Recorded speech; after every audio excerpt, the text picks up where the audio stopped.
Alright guys, I'm back. Sorry about that. I really didn't expect this to be 3 videos long. Every time I do a video that isn't about Let's Playing or anything like that, I'm always kind of surprised at how long it takes me or how many videos I use up. But anyways, I just finished taking off the wrappings of my Terrorist Hunter or Fugitive Hunter War on Terror, and it is complete and it is in new condition. Let's check it out. First of all, the ring. The ring is very nice. There's no discoloration whatsoever. It's very clear. It looks a little red right along this portion, but if we take it out, oh, it is red there. Wow.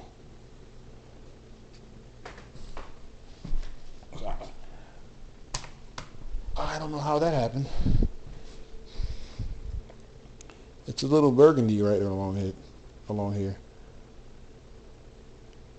But that's okay though. I mean, the disc is spotless. And I mean spotless. There's barely even lint on this disc. There's a few specks of lint. That's all that really matters. The manual is here. And I guess this game, I don't know if this game was made late into PS2's life or early, because it has the memory card holder. Let's check the date.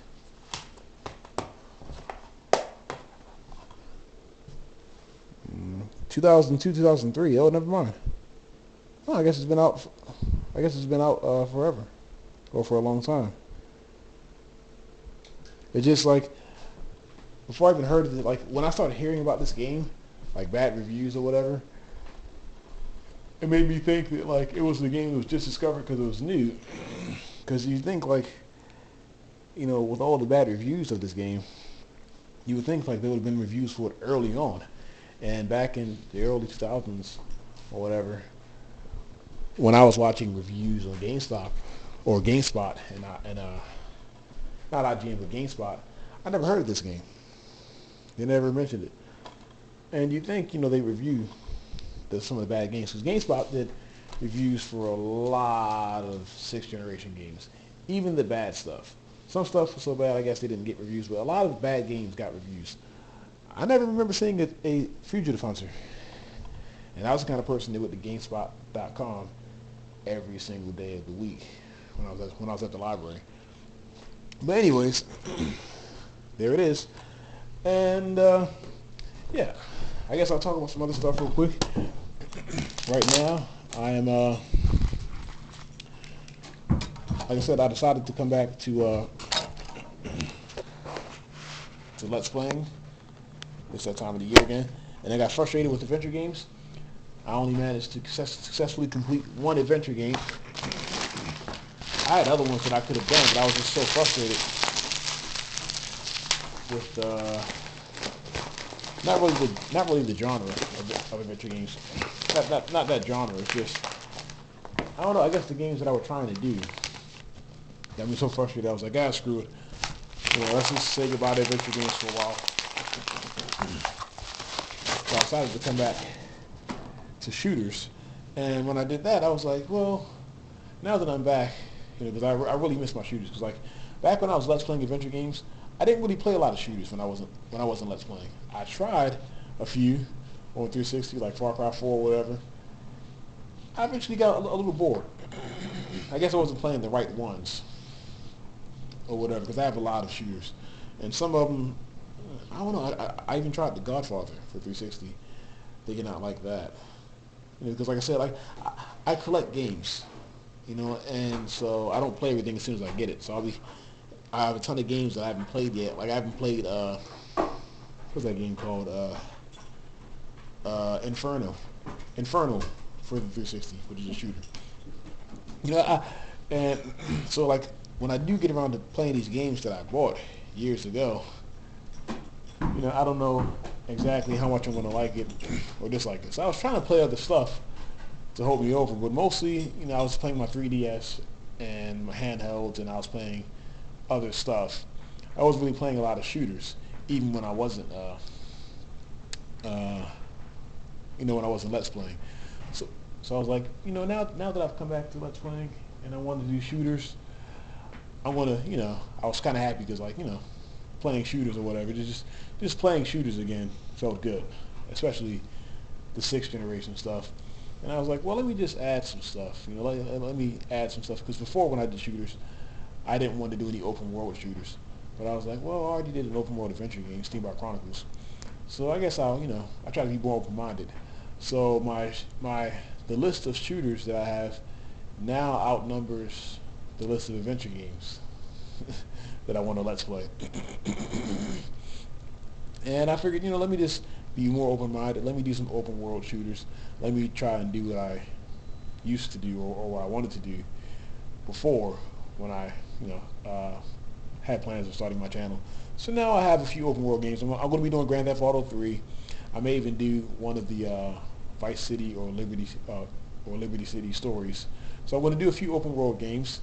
I may even try to theme it, because before I was like, I want to theme my shooters. I want to have like a stealth action month. I want to have a squad-based month where I do squad-based shooters, stuff like that. But I was like, nah, I don't want to, like, do it. I don't want to put too much on my plate, because, like with stealth games, they can be kind of annoying a little bit. They're fun. They can be kind of annoying because you have to do things a certain way. Some stealth games have certain missions, or a lot of missions where, like, if you're even seen, the mission's over. So I was like, I don't know about that. But now that I'm back, I'm like, well, let me just pull all the stops and just really come back strong. And so now I'm working on my Let's Play of Republic Commando. I'm going to try to have at least, I figure since my return to adventure games, or to Let's Play adventure games, since that failed, I'm like, well, when I upload my videos, I'm going to have more than 4. I want to try to make up for it, because normally, I'll play my games in sets of, I'll Let's Play games in sets of 4 or 5. And if I have to cancel one or give up on one, I try to replace it. But anytime I upload, I always try to do 4 at a time, at least 3 or 4 at a time. And I was like, well, since I flopped with adventure games, got a little tired of them, let me come back to shooters. But not only that, but I'm going to try to upload at least 9 or 10 at once, because I want to come back strong. So I have Donutopia that I'm going to upload eventually. That's one game. Then I just successfully completed Logan's Sci-Fi Filter Logan's Shadow and Sci-Fi Filter Dark Mirror, and I also finished a Let's Play that I started a year ago called Combat World War II Road to Berlin. So that's 4 right there. I'm working on Star Wars Republic Commando as we speak, or when I get back home, which will be in like a few minutes or like an hour or so. And yeah, I want to try to upload at least 8. In a perfect world, or if things go the way I want them to go, I want to try to upload 10 at one time. And that'll be my strong little comeback or whatever, just to sort of build my confidence or whatever, from like having to give up on shooters or adventure games for a while. So I think 10 is good. I want to try to have 10, hopefully before the end of this year, because it's now Saturday, December 10th, 2016. What time is it? Hold on a second. 3:17 p.m. So I'm hoping to be finished my set of 10 or 8 or 10 before 2017. Once that's over, then in January I'm going to go back to my regular schedule of just 4 games at a time. But yeah, from now on until at least March or April, it's shooters from here on out. I'll be back to adventure games eventually, probably in the summer, or maybe in March or April or something like that. So next time, this is Inquisitor Housing on Overlip. I'll see you on my next game pickups video, which will be on Monday or Tuesday.